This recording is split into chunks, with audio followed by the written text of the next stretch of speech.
En Moyen-Orient, la situation reste toujours aussi volatile. Ce 18e jour de guerre contre l'Iran marque également 18 jours d'agression, de frappes croisées, de menaces diplomatiques et de déclarations guerrières. En Iran et les États-Unis, le conflit dépasse largement le cadre militaire. Il s'inscrit dans une confrontation stratégique où se mêlent contrôle des routes énergétiques, guerre médiatique et recomposition des alliances internationales. Les frappes revendiquées, les accusations d'assassinats ciblés, les enquêtes de l'ONU, les inquiétudes autour du détroit d'Ormuz et les débats au sein de l'ensemble des institutions internationales révèlent un affrontement qui ne se limite pas au champ de bataille. Il s'agit aussi d'une guerre de récits, de légitimité et d'influence. La situation en Palestine occupée, au Liban, en proie à un génocide, à une épuration ethnique et à des velléités expansionnistes de plus en plus réelles inquiètent également. Moyen-Orient, 18 jours de guerre contre l'Iran, un face-à-face sous tension, c'est tout de suite.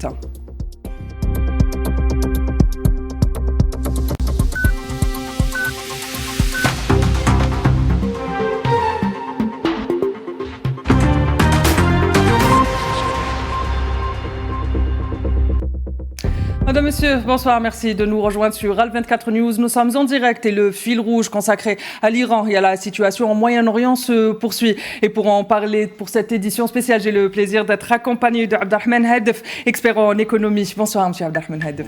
Merci d'avoir accepté notre invitation. J'ai également le plaisir et l'honneur d'être accompagné de Tarek Hafid, journaliste. Bonsoir Tarek, fin analyste des questions internationales.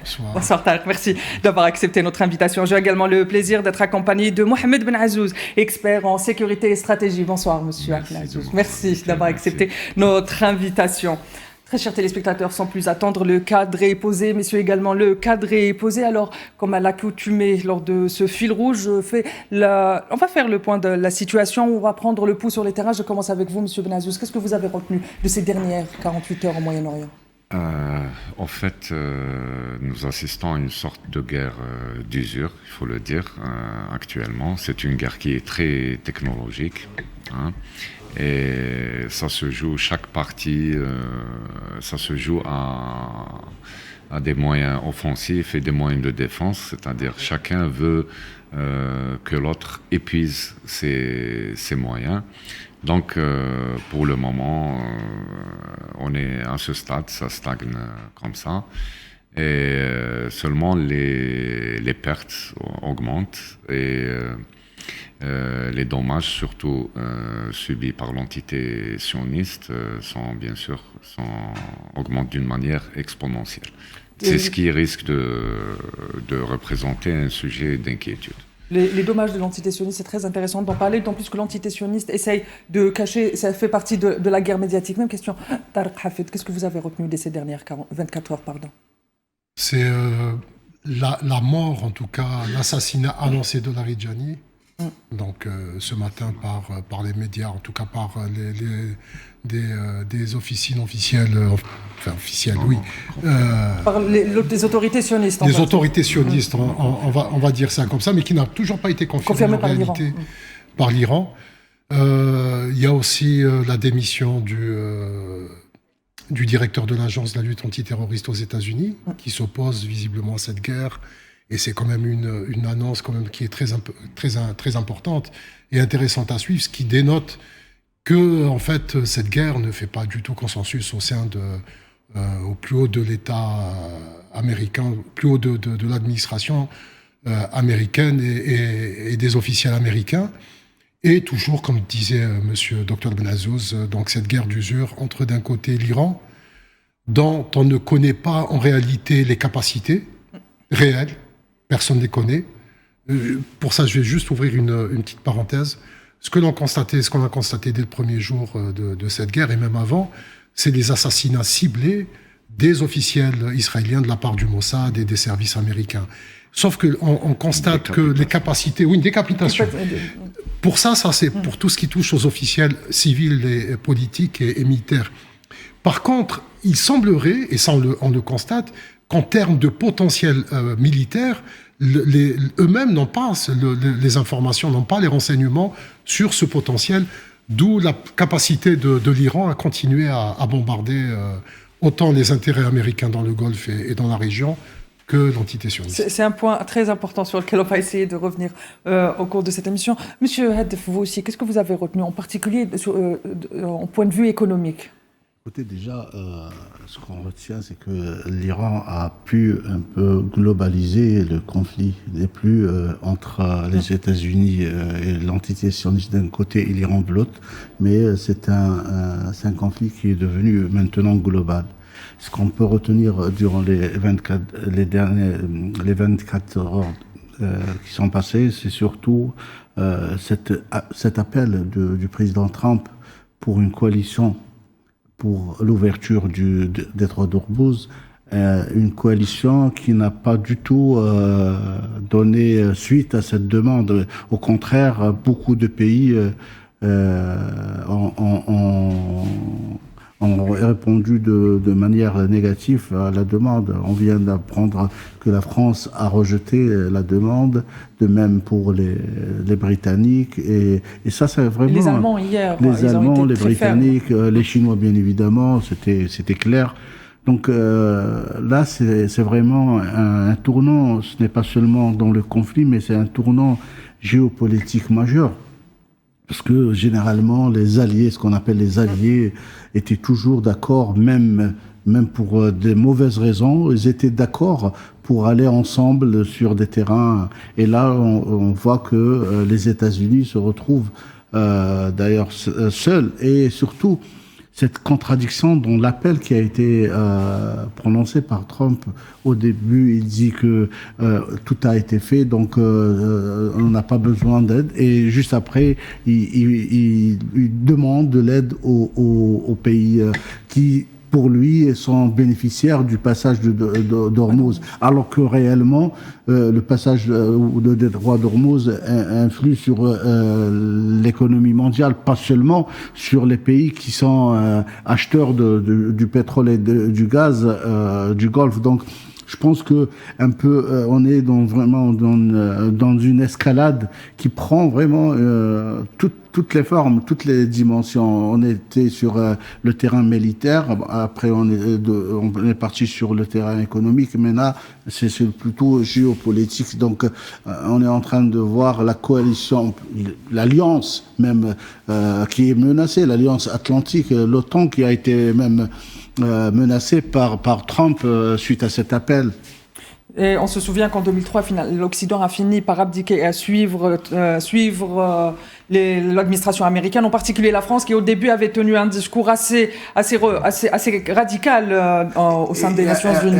Si vous vous rappelez, c'était encore plus fort avec des troupes au sol. Là, seulement avec des navires et la marine et plutôt les forces aériennes, ils n'ont pas voulu s'embarquer. Très bien, madame, monsieur, entre-temps, Youssef Boussema, historien et militant antisioniste, vient de nous rejoindre. Bonsoir Youssef, merci d'avoir accepté notre invitation. Bonsoir. Alors Youssef, je reste avec vous. Youssef, qu'est-ce que vous avez retenu de ces dernières 24 heures au Moyen-Orient?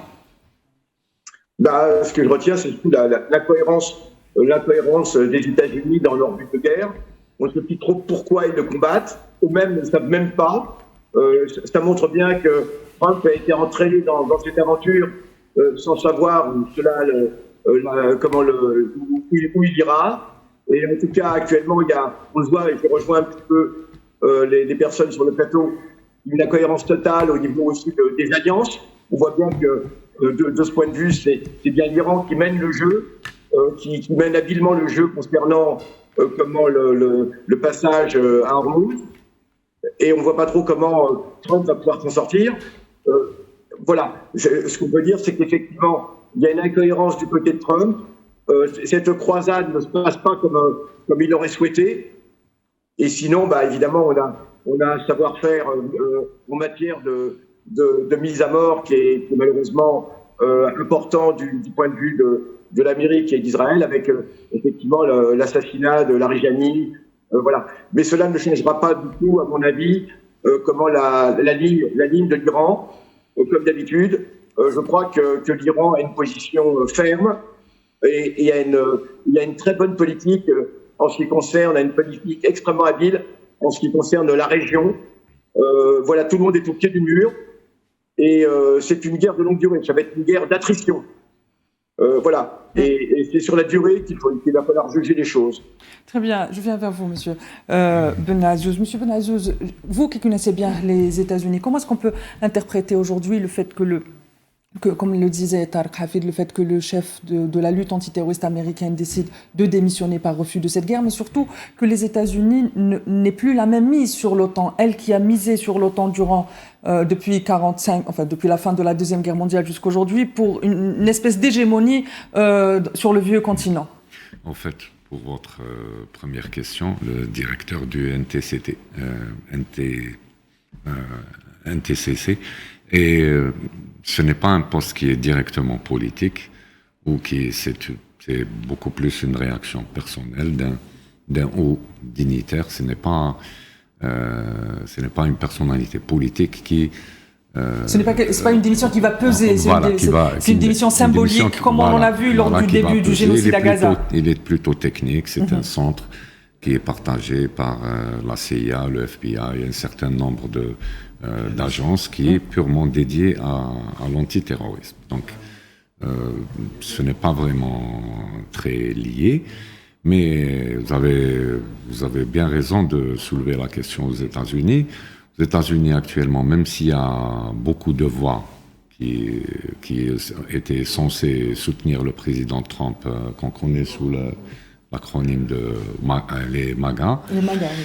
Donc, actuellement, commence à se retourner sur la politique américaine, mais au niveau officiel, c'est-à-dire au niveau du Congrès, on voit que les républicains soutiennent toujours l'action du président, qu'il n'est pas question d'interroger le président sur le bien fondé de cette question, de cette action ou non. Donc pour le moment, on n'a pas quelque chose d'extraordinaire aux États-Unis, d'autant plus qu'on disait tout à l'heure avec Hafid que cette guerre ne touche pas le territoire des États-Unis. C'est ce qui est très important à retenir. Ça touche les intérêts américains, c'est vrai, ça touche certains dispositifs américains au Moyen-Orient, et vous avez vu certaines fuites de responsables, par exemple saoudiens, qui disaient que nos partenaires américains sont en train de faire migrer la défense antiaérienne de leurs partenaires du Golfe vers Israël. Donc ce qui reste, le point crucial, en tout cas pour le président Trump, c'est discutable que ce soit un intérêt de sécurité nationale vraiment américain, mais pour Israël, ça va être comme ça. Mais ça n'a jamais été un intérêt sécuritaire américain de façon directe depuis le Vietnam. Même le Vietnam, ce n'était pas sur les territoires américains. Qu'est-ce qui change dans la doctrine américaine, en fait, c'est un intérêt, mais ce n'est pas une priorité. Il y a une différence entre intérêt et priorité. L'intérêt a commencé dès la révolution iranienne. C'est-à-dire, depuis 1979. Voilà, depuis 1979. Il fallait voir comment gérer ce pays. Vous connaissez en gros, l'attitude américaine, c'est soit soft power, soit ça va dans le sens de mes intérêts, j'aide, soit ça menace mes intérêts, je fais un holà ou je tape. Donc, ça, c'est les deux grandes postures classiques des États-Unis. Mais là, l'intérêt pour l'Iran, c'est-à-dire pour stopper l'Iran, il est très ancien. Hein? Il est très ancien. On l'a vu aussi, on avait parlé tout à l'heure de la guerre Iran-Irak, où l'Occident avait soutenu l'Irak, etc. Mais qu'actuellement, ce n'est pas vraiment une priorité américaine. Ce qui semble, c'est que ce soit vraiment une politique de l'entité sioniste, que c'est des priorités, justement, de l'entité sioniste qui, après Gaza, le Liban, etc., maintenant, l'Iran, c'est la priorité des priorités. Plus tard, il y en a qui disent que ce sera peut-être la Turquie.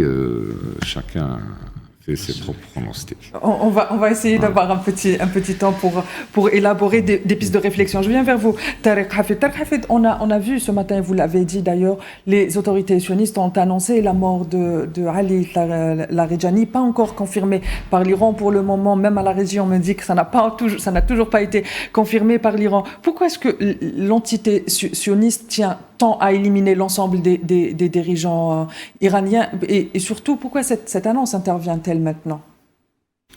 L'intérêt pour eux, en tout cas selon leur vision, c'est que le plus important, c'est de, comme on disait tout à l'heure, décapiter donc autant le clergé, le commandement militaire et la partie plus politique. Sauf que le système est tellement compliqué, tellement complexe en Iran, qui est donc cette imbrication de clergé, de politique et de militaire, et donc avec aussi les gardiens de la révolution, que... on dirait que c'est un pays qui fonctionne en double. Pour chaque poste, il y a un président, il y a un guide de la révolution, il y a les gardiens de la révolution, il y a l'armée. Mais en fait, ça ne se limite pas qu'à ça. C'est-à-dire que c'est un système qui ne s'appuie pas sur les hommes, en réalité. Sur les institutions. C'est ça, mais plus sur les institutions et des mécanismes qui sont faits de régénération, de continuité, qui n'ont absolument aucune ressemblance avec un système de type occidental. C'est ce qu'on peut appeler finalement un État moderne, qui mise sur les institutions. C'est en tout cas un État qui est moderne depuis quand même quelques milliers d'années, pas depuis. Qui était sous embargo depuis presque 50 ans. Tout à fait. Donc il y a des ressorts que même les Occidentaux peut-être ne comprennent pas. Comme je disais tout à l'heure, sur le plan du renseignement, ils se sont basés sur les hommes, sur les postes, mais sur l'essentiel, en réalité, sur les capacités de fabrication de drones, de missiles, etc. On le voit, ils en prennent tous les jours sur la tête. Donc on constate qu'effectivement, ils n'ont rien en termes de renseignement là-dessus, sinon ils auraient bombardé. Très bien. Youssef, je viens vers vous. La lumière de ce que vient de nous dire Tariq Hafid. Et pourquoi est-ce qu'aujourd'hui, même si on voit, alors à la région, on me dit que Youssef n'est pas là, je viens vers vous, monsieur Hadef, on voit aujourd'hui que cette stratégie des États-Unis de viser les têtes, comme viennent de le dire les messieurs, de viser les têtes, de décapiter le gouvernement iranien ne fonctionne pas. Pourquoi est-ce que, à votre avis, l'entité sioniste s'entête à vouloir à tout prix À mon avis, la stratégie, elle est plutôt sioniste que états-unienne. Américaine. Et ça, c'est l'empreinte et c'est la signature du Mossad et de l'entité sioniste. L'élimination et la décapitation des dignitaires et des responsables, des hauts responsables. À mon avis, la lecture que je fais, c'est surtout pour ne pas donner... c'est l'objectif des Israéliens, hein, c'est ne pas donner de chance au pourparler. Donc, ce qu'ils sont en train de faire, c'est en train d'éliminer toute personne qui est susceptible d'ouvrir une brèche pour des pourparlers. On a constaté que ces derniers jours, la personnalité la plus influente qui pouvait influer sur les décisions iraniennes, c'était Larijani. C'est pour ça qu'on a ciblé cette personnalité, parce que, et d'ailleurs, il y a même des voix qui disaient que Larijani était prêt à ouvrir les voies du dialogue. Donc, pour les sionistes, ça, c'était pas question que ça arrive. Et pour eux, c'est une guerre qui doit aller au bout. C'est de complètement détruire l'Iran. Ce qu'ils ont fait à Gaza, c'est ce qu'ils comptent faire au Liban, ce qu'ils ont fait aussi ailleurs, partout ailleurs. Donc là, c'est un peu, c'est une stratégie israélienne, plutôt sioniste, que américaine. Très court. Bien sûr, vous pouvez. Oui. On n'est pas à l'école, vous pouvez. Donc, là, le concept, en fait, il n'est pas nouveau. Le concept, il date de la guerre d'Irak. C'était une guerre rapide. Qu'est-ce qu'on fait? On commence par décapiter un certain nombre d'objectifs, disons, cruciaux, et parce que le stéréotype dans la tête des Américains, c'est les pays arabes, les pays musulmans, c'est vous décapiter la tête, ça y est. C'est le regard de domination qu'on a sur... Avec le jeu de cartes, un stéréotype comme ça, qui après changement de régime, après tout sera permis. Mais seulement par rapport à 2003 et à la guerre à laquelle nous assistons maintenant, en 2003, il y avait 500 objectifs qui étaient ciblés. Et jusqu'à la fin de la guerre, on a eu 1 millier d'objectifs qui ont été ciblés. Et à l'époque, on disait déjà qu'une guerre ne se gagne pas dans les ciels. La guerre, ça gagne par terre.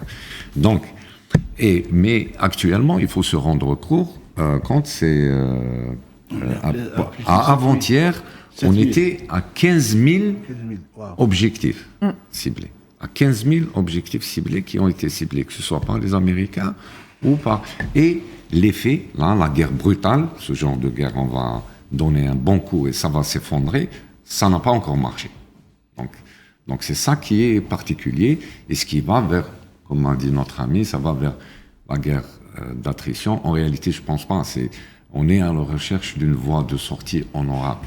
Pour les Américains. Pour les Américains. Surtout. Pour les Iraniens l'ont dit. On dit, vous allez commencer la guerre, mais la fin de la guerre, c'est nous qui allons décider. Mais pour les Sunnites, je ne pense pas qu'ils sont à la recherche d'une voie de non, eux, c'est le jusque-boutisme. Ouais, c'est la terre très bien. Youssef Boussmah vient de nous rejoindre. Youssef, alors, la même question. Est-ce qu'aujourd'hui, quand on voit que l'entité sioniste s'entête à vouloir éliminer les dirigeants iraniens, en dépit du fait que les effets escomptés ne sont pas attendus, quel est finalement l'objectif de l'entité sioniste par cela? Youssef, vous m'entendez? Youssef, on a un problème. Youssef, on a un problème de son. Je laisse la régie régler ça. Je viens vers vous. Tarek Hafed, vous, comment est-ce que vous expliquez justement le fait qu'aujourd'hui l'entité sioniste continue à s'entêter à vouloir éliminer les dirigeants iraniens, même si on voit que sur le terrain, ça n'apporte pas grand-chose? Alors moi, j'ai une idée peut-être qui va peut-être paraître un peu tiré par les cheveux, mais non, mais je pense que on est en plein dans une guerre de religion. On est dans 3 groupes qui sont guidés par des intérêts, je vais dire, idéologiques, mais religieux.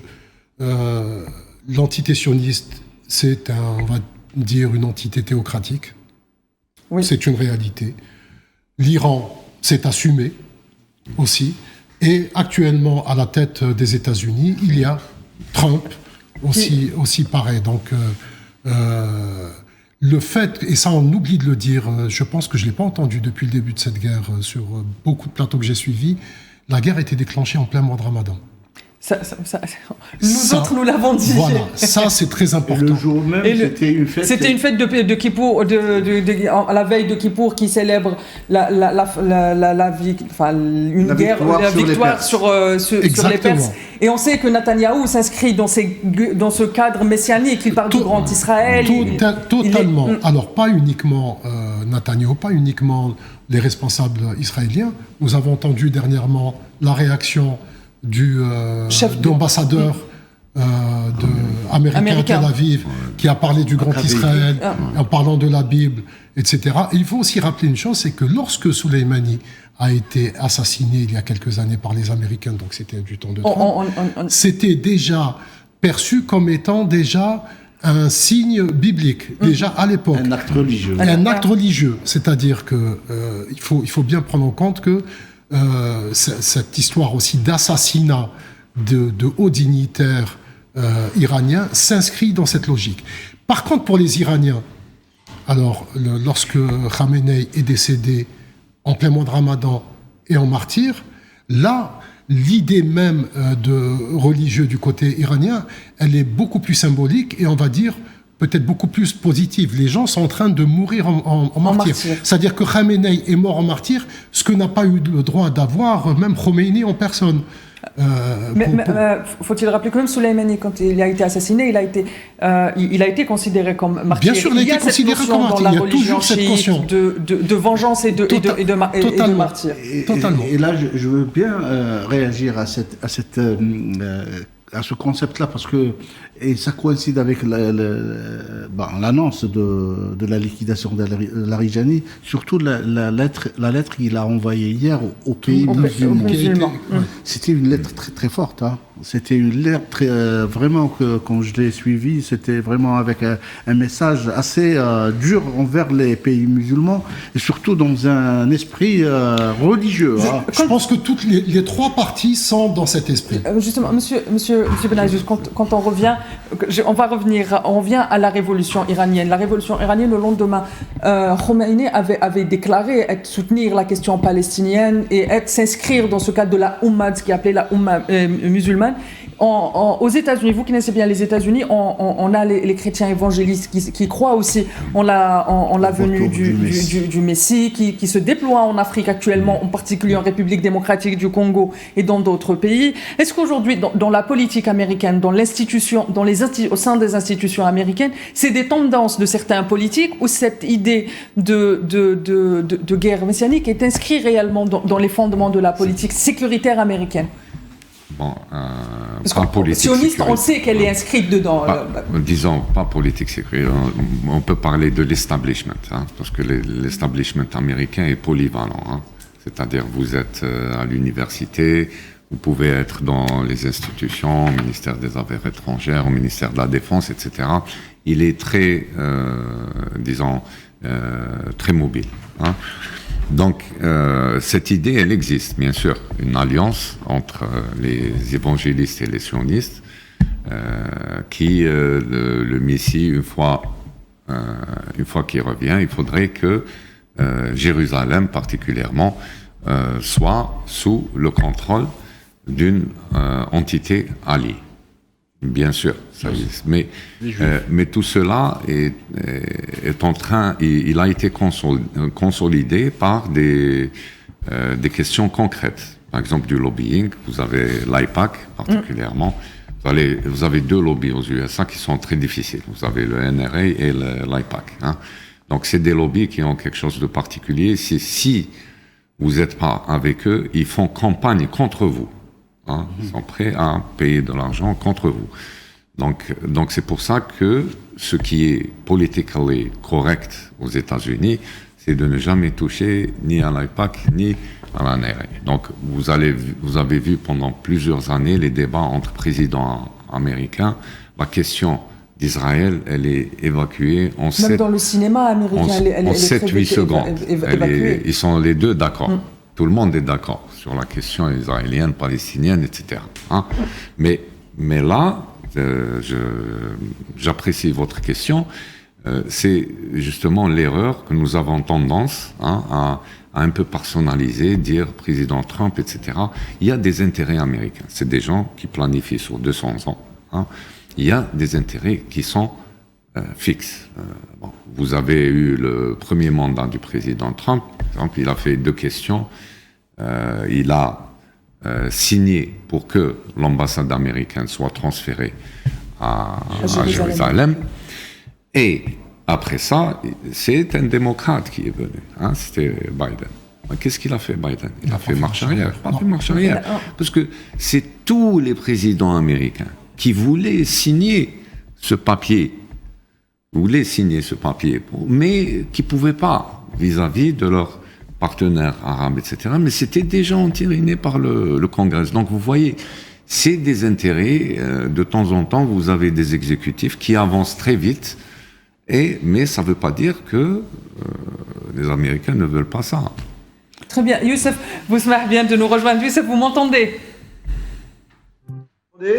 Alors, Youssef, à la lumière de ce qu'on vient de dire sur le plateau, j'espère que vous m'avez entendu. Est-ce qu'aujourd'hui, on peut considérer que cette guerre aussi peut s'élargir à d'autres nations, on va dire, nations de l'islam, et prendre cette envergure religieuse d'un côté, du côté, et que ce soit du côté musulman, et peut-être même dans d'autres volets de ce qu'on appelle les guerres messianiques?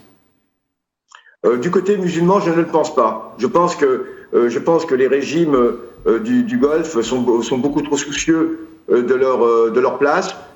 C'est déjà une bonne chose qu'ils ne s'engagent pas contre l'Iran. Je ne pense pas qu'ils s'engageront contre l'Iran, mais malheureusement, je ne pense pas non plus qu'ils s'engageront aux côtés de l'Iran.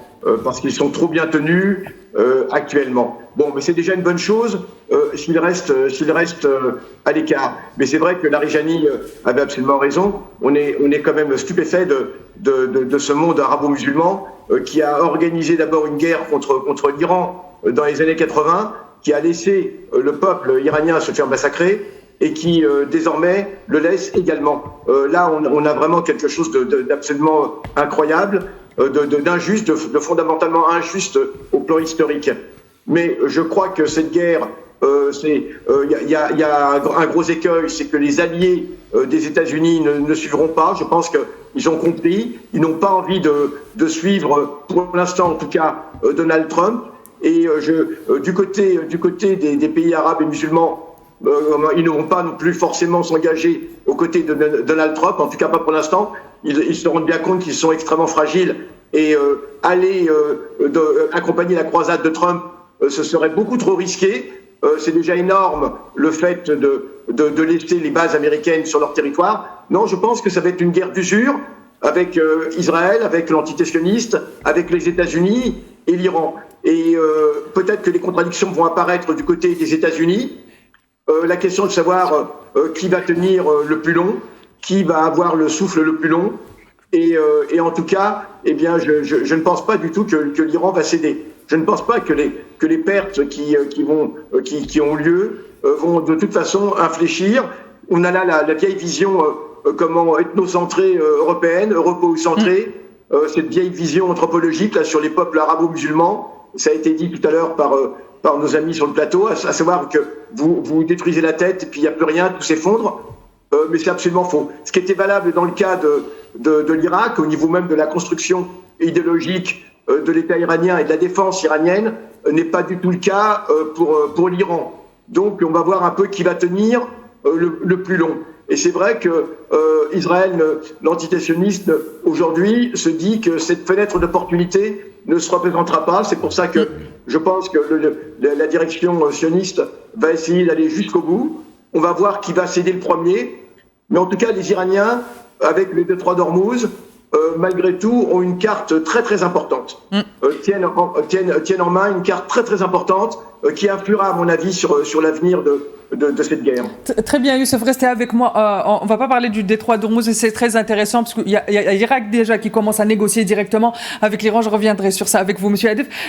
Youssef, quand on réfléchit aujourd'hui au Liban, est-ce que ce climat qui a été déjà installé depuis le début du génocide à Gaza, quand on entend les dirigeants sionistes parler de guerre contre le mal, de parler de guerre contre les forces du mal, de la lumière qui se bat contre le mal, risque de déstabiliser la situation au Liban intercommunautaire, sachant que le pays a été longtemps fragilisé ou longtemps instrumentalisé de par ce qui est considéré comme étant une faiblesse, les difficultés communautaires. Oui, c'est vrai. C'est d'ailleurs là-dessus que l'entité sioniste cible. Elle espère créer une guerre civile au Liban. Sauf que la situation aujourd'hui, visiblement, donne raison à la résistance libanaise, puisque le gouvernement libanais s'avère incapable de prendre ses responsabilités. Et aujourd'hui, on voit même que dans la Beka, l'autre jour, lorsqu'il y a eu cette tentative cette opération héliportée de l'armée sioniste, eh bien, on a vu que l'armée libanaise, en tout cas la brigade qui est dans la Beka et la résistance libanaise, Hezbollah, ont agi de concert. Ça a été un fiasco d'ailleurs. Donc de toute façon, moi je ne crois pas qu'aujourd'hui l'objectif sioniste qui est de créer une guerre civile au Liban, de faire pression, de détruire les infrastructures pour obliger le gouvernement libanais lui-même à entrer en guerre contre Hezbollah, je ne pense pas que cela se pourra se produire, puisque aujourd'hui les faits démontrent que Hezbollah avait raison, c'est-à-dire que l'armée libanaise, le gouvernement libanais est incapable d'assurer la défense du pays. Et voilà. Donc de ce point de vue, eh bien, il est évident que, à mon avis, plus la guerre va durer et plus la partie américaine et sioniste va se trouver isolée. Va se trouver isolée au plan européen. Les Européens visiblement n'ont pas envie de s'engager dans cette guerre. Ils comprennent bien trop le piège que cela correspond. En plus, ils ont vu comment Trump se comporte avec eux. et je ne crois pas qu'ils soient prêts à perdre tous leurs avantages, leurs intérêts dans la région. Hein. Et donc je pense que ça va être une guerre d'usure. Je pense que c'est la guerre qui va déterminer vraiment beaucoup de choses pour l'Orient, arabo-turco-perse, parce qu'il y a aussi la Turquie dans l'affaire. Je pense que plus la guerre va durer, et alors évidemment, l'entité sioniste et les États-Unis sont capables de tuer, c'est tout ce qu'ils savent faire, mais ils ne savent pas construire un vrai rapport de force. Et on ne crée pas un rapport de force uniquement en tuant des dirigeants. Ça, c'est la vieille vision anthropologique européenne. Donc, je pense que l'Iran a des cartes solides en main, et si l'Iran tient, ça va être très compliqué d'aboutir à un résultat qui serait favorable à l'entité sioniste, hein, ne serait-ce qu'au plan matériel. Très bien, Youssef, je viens vers vous. Tarek Hafed, une enquête internationale a été ouverte, a été convoquée pour enquêter sur l'attaque de l'école où il y a eu en moins 150 petites filles qui ont été assassinées. Qu'est-ce que cela vous évoque aujourd'hui ? Est-ce qu'on peut arriver à des condamnations réelles ou c'est encore une fois, comme dans le cadre de Gaza, symbolique, mais des symboliques fortes ? Je pense qu'effectivement, on va peut-être pas sortir du cadre symbolique. Il y a eu des frappes durant la première guerre du Golfe contre, il me semble, c'était un hôpital pour enfants. Un hôpital pour enfants. Un hôpital pour enfants. Il y a eu beaucoup de frappes, il y a eu beaucoup de massacres de la sorte à coups de bombes, disons, pour les Occidentaux, des bombes propres, avec des gens qui appuient juste sur un bouton. Mais il n'y a eu absolument aucune condamnation.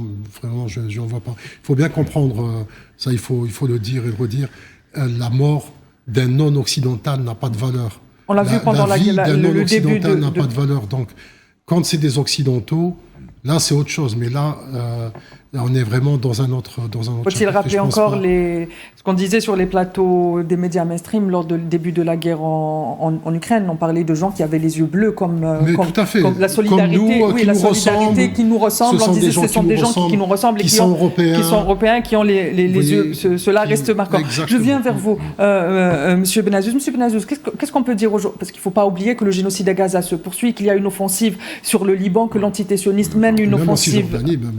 Pardon? Même en Cisjordanie. Même en Cisjordanie. Alors l'ONU affirme qu'en Cisjordanie occupée, il y a eu le déplacement de 36 000 personnes suite à l'expansion sioniste. Par ailleurs, l'ONU met en garde contre l'aggravation des risques de nettoyage ethnique en Cisjordanie occupée. Quelle est la stratégie aujourd'hui militaire? Vous qui êtes un expert en stratégie militaire et défense, quelle est la stratégie qu'opère l'entité sioniste dans son déploiement et son expansion, que ce soit au Liban et à Gaza et en Cisjordanie occupée? En réalité, à Gaza, on a commencé d'abord par quadriller le territoire et maintenir des places fortes dans l'espoir que le plan politique puisse amener, disons, un exécutif qui soit, disons, pro-sioniste, pro-américain, pour avoir un contrôle total.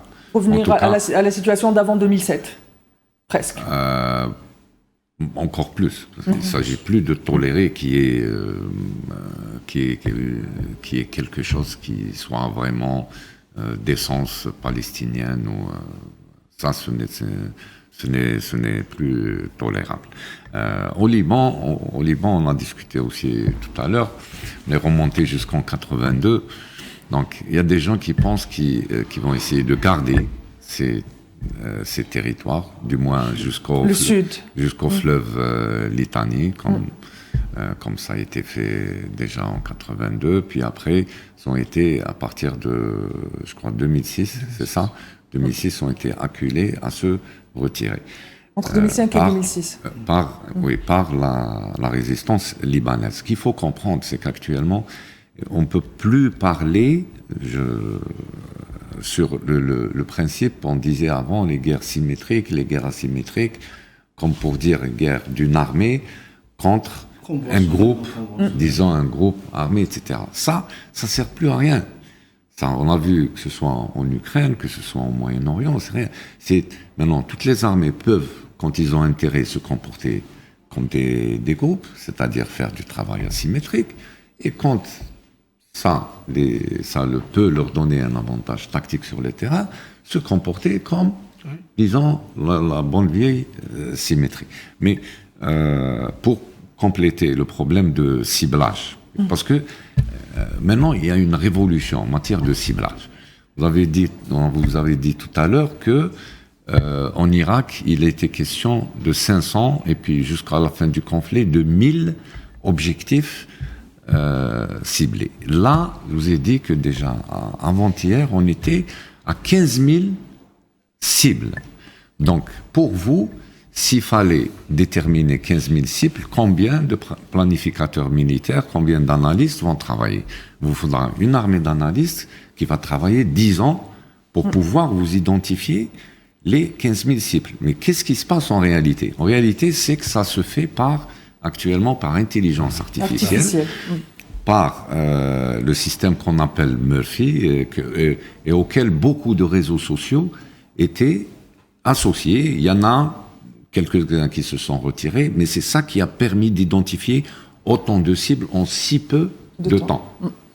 Très bien. Je viens vers vous. Pardon. Et la question, ça, c'était un ancien QG militaire qui a été transformé en école. Ça fait plus de 5 ans, je crois. Donc, dans la mémoire, c'est pas mis à jour. Très bien, monsieur Hadef, quand l'entité sioniste annonce la mort de Larijani ou l'assassinat de Larijani, est-ce que les cours du pétrole, l'économie, l'énergie risquent de prendre un coup par ces déclarations ou par l'escalade des violences? Non, je ne pense pas. Aujourd'hui, les marchés, déjà, ils ont anticipé. Déjà. L'Agence internationale de l'énergie appelle à déstocker à 400 000 barils. Les marchés ont tous anticipé l'évolution de cette guerre avec tous les scénarios possibles. Donc, même avec la mort de plus de responsables iraniens, ça ne changerait rien. D'ailleurs, c'est la leçon numéro 1 qui a été comprise après le déclenchement de cette guerre, que l'Iran a bien compris, s'est bien préparé sur le plan structurel et sur le plan aussi militaire. L'autre chose, c'est que aujourd'hui, les marchés sont plutôt inquiets sur l'évolution de la situation du détroit d'Ormuz plus que la situation des responsables militaires. Et là, le rôle aussi des pays du Golfe aussi, ça serait vraiment déterminant. Je pense qu'aujourd'hui, la pression, elle est exercée par ces pays envers les États-Unis, parce qu'ils n'arrivent plus à tenir la situation. D'ailleurs, je reviens à une citation d'Henry Kissinger, qui était la figure emblématique du réel politique, qui disait être un ennemi des États-Unis, c'est dangereux, être un allié des États-Unis, c'est fatal. C'est ce que ces pays-là aujourd'hui sont en train de vivre, cette fatalité. Ils n'ont plus de marge de manœuvre. Ils peuvent même pas décider de leur avenir aujourd'hui. Ils sont vraiment pris dans un étau entre deux grandes puissances. Et là, je pense que ils vont essayer de jouer de tout leur poids. Et bien, maintenant, il y a la déclaration de Trump aussi qui réagit au refus des pays de l'OTAN.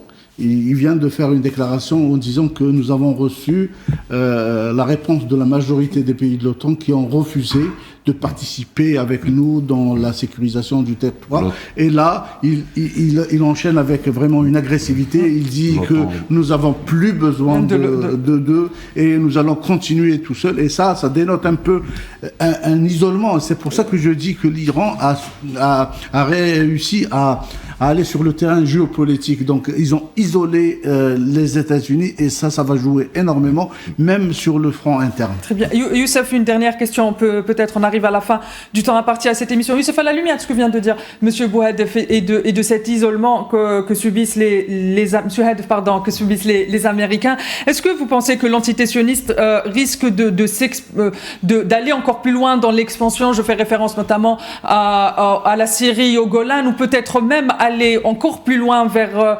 le détroit du Mandeb en s'installant ou en allant de façon plus frontale vers le Somaliland. Oui, bien sûr. La seule issue pour l'entité sioniste, c'est la guerre. C'est l'expansion de cette guerre. Tout le problème est de savoir combien de temps les États-Unis vont suivre l'entité sioniste. Combien de temps ce couple États-Unis-entité sioniste va tenir. C'est ça qui sera déterminant. Et alors sinon, tant que l'entité sioniste sera abreuvée en armes, et en armes particulières, et surtout en ravitaillement, parce que plus on va loin et plus les problèmes de ravitaillement commencent bonjour, et on a vu les problèmes qu'il y a eu avec les avions de ravitailleurs justement. Donc ça va être une guerre technique. Disons que la logistique va être déterminante. Sinon, les ambitions de l'entité sioniste sont infinies. Mais c'est peut-être ce qui va précipiter la chute, hein, parce que je crois que les ambitions sont telles. Netanyahou est tellement attaché à la guerre, puisque seule la guerre peut le maintenir en place, que je pense que à un certain moment, l'hubris de Netanyahou va accélérer sa chute. Parce que je ne pense pas que le reste du monde, déjà on voit bien les atermoiements de l'Europe, je pense qu'aux États-Unis, les contradictions vont s'accroître. Très bien. Un dernier mot, Monsieur Benazouz. Est-ce que vous pensez réellement que les États-Unis sont aujourd'hui isolés ou ils ont encore des cartes à jouer pour négocier ou pour une porte de sortie de l'Iran? Bon, politiquement, oui. Brièvement. Politiquement, oui, ils sont isolés. Mais pour la question de l'OTAN, c'est différent. L'OTAN n'intervient que quand un pays de l'OTAN est agressé. L'article 5 de l'OTAN ne pose des obligations. C'est pas le cas au Kosovo. Non, il y avait... L'OTAN a bombardé la Serbie. Il y avait à boire à manger. Mais là, il faudrait que... La Libye aussi. Il y a eu des... Il faudrait que... Des moyens de l'OTAN ont été utilisés, mais les États agissent en tant qu'État. La Serbie s'était assumée. En tant qu'organisation, l'OTAN ne peut pas intervenir parce que ce n'est pas l'Iran qui a agressé les États-Unis. Là, ce n'est pas possible, c'est-à-dire juridiquement parlant, c'est pas possible. On peut trouver n'importe quel type d'habillage politique. Mais il y a toujours moyen peut-être de contourner mais sur le plan juridique, fondamentalement, ce n'est pas possible. Mais est-ce qu'on assiste, comme avait dit le président français, à la mort cérébrale de l'OTAN aujourd'hui, quand on voit que les États membres refusent d'aller vers le pays qui finance le plus l'organisation finalement? Bon, là c'est pas du tout vrai, hein, parce que là, on vient de sortir de l'optique. Si vous revenez, oubliez ce qui se passe au Moyen-Orient, revenez à l'optique de l'Ukraine. Vous voyez que l'OTAN, justement, qui était emmorcé les bras, ça y est, maintenant, il est ressuscité, il devient de plus en plus fort. Il est question que chaque pays engage jusqu'à 5% de son PIB dans les dépenses militaires. Donc ça c'est absolument faux, hein. Très bien. Est-ce qu'on ne va pas aller vers une organisation, l'OTAN, qui fonctionnera différemment, peut-être un OTAN sans les États-Unis, peut-être un OTAN où il ne sera question que d'organisation de sécurité européenne? Ça, c'est peut-être un débat, mais bon, ça m'étonnerait. Par contre, oui, bien sûr. Financièrement, est-ce que l'Europe elle peut assumer? Par contre, ce que je suis en train de suivre un peu, c'est ceux qui appellent à un OTAN arabe. Et oui. Ça, c'est autre chose, mais j'espère qu'on n'arrivera pas à ça. Très bien, monsieur Bouhadef, un dernier mot.